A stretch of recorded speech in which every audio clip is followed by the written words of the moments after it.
Tornado outbreak. At least 342 people have been killed, and at least 40 of those were in Tuscaloosa, Alabama. Hundreds of people remain missing, and more than 15,000 people are still without power.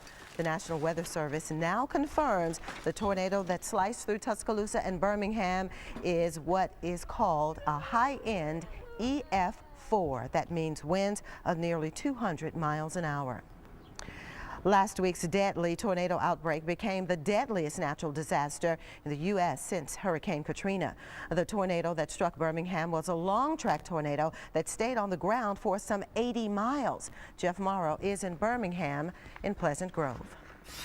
Day 5 of the recovery here in the Pleasant Grove area.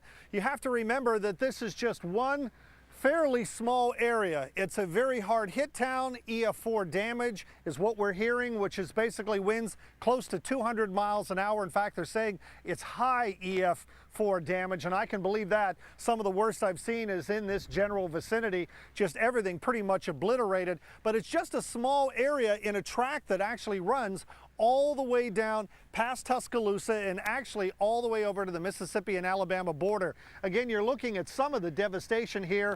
The houses have completely been razed right down to the foundation. The only thing really that's up anymore, just a few walls here and there, and maybe some of the basements that are actually below ground level.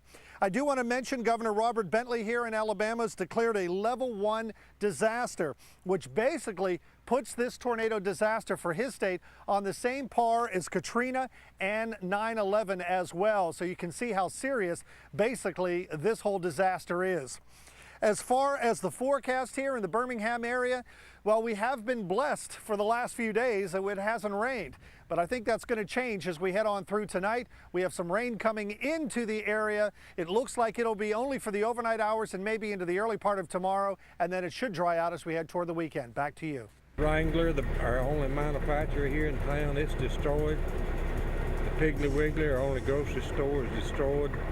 Drugstore on the stand, the dollar store, everything in town is destroyed. There's not anything hardly that's usable now. Everything is got the tops off of it if it's not completely blown down. So we're going to have to completely rebuild the town. Well, unfortunately, that is the story across.